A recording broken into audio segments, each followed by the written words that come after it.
15ാം കേരള നിയമസഭയുടെ 10ാം സമ്മേളനം ഇന്ന് ഗവർണറുടെ നയപ്രഖ്യാപനത്തോടെ ആരംഭിക്കും.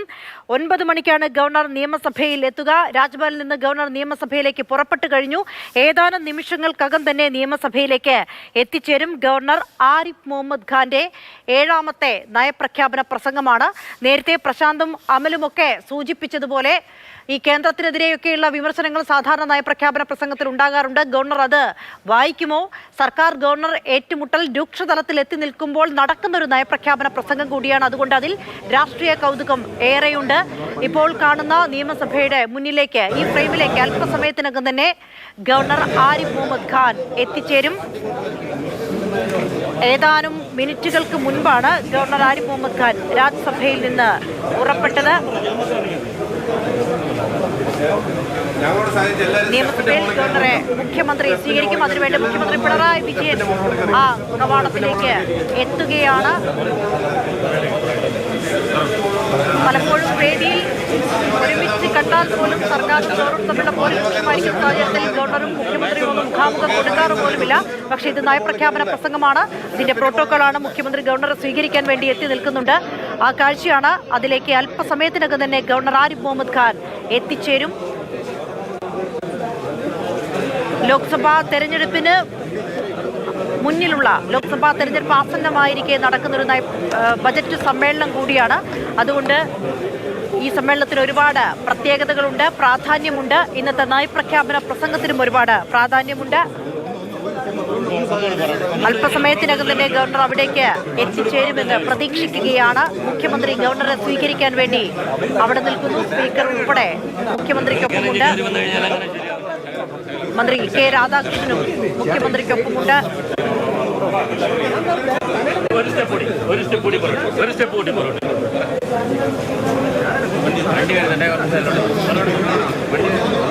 ഗവർണറുടെ വാഹനം അവിടേക്ക് എത്തിച്ചേരുന്നു എന്നാണ് മനസ്സിലാക്കാൻ കഴിയുന്നത്. 9 മണിക്കാണ് നയപ്രഖ്യാപന പ്രസംഗം. ഗവർണർ ആരിഫ് മുഹമ്മദ് ഖാൻ തന്റെ 7ാമത്തെ നയപ്രഖ്യാപന പ്രസംഗമാണ് സഭയിൽ വായിക്കാൻ പോകുന്നത്. സർക്കാർ ഗവർണർക്ക് വായിക്കാനായി നൽകിയ നയപ്രഖ്യാപന പ്രസംഗത്തിൽ എന്തൊക്കെ ഉണ്ടാകുമെന്നുള്ളതാണ് രാഷ്ട്രീയ കൗതുകം. ഗവർണറെ സ്വീകരിച്ചാനയിക്കുന്നതിന് വേണ്ടി മുഖ്യമന്ത്രി പിണറായി വിജയൻ കാത്തു നിൽക്കുകയാണ്.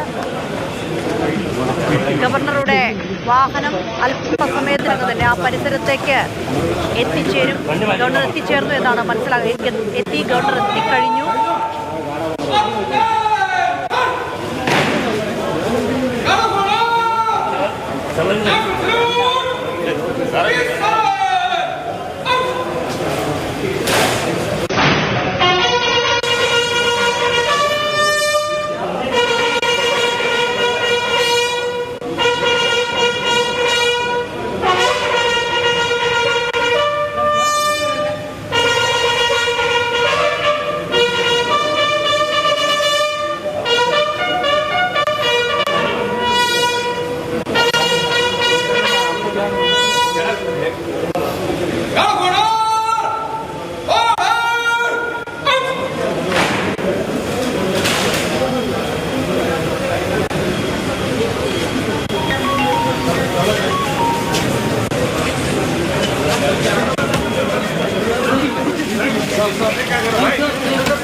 ഗവർണറെ മുഖ്യമന്ത്രി സ്വീകരിക്കുകയാണ്.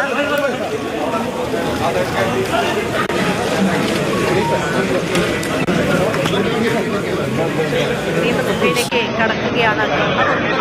9 മണിക്ക് നയപ്രഖ്യാപന പ്രസംഗം തുടങ്ങും. ഇന്നു മുതൽ മാർച്ച് 27 വരെ ബജറ്റ് സമ്മേളനം ചേരാനാണ് തീരുമാനിച്ചിരിക്കുന്നത്. 5-നാണ് ബജറ്റ് അവതരണം. ഇനി നയപ്രഖ്യാപന പ്രസംഗത്തിൽ എന്തൊക്കെയുണ്ട് എന്നുള്ളതാണ് കൗതുകം. അല്പസമയത്തിനകം തന്നെ അറിയാം.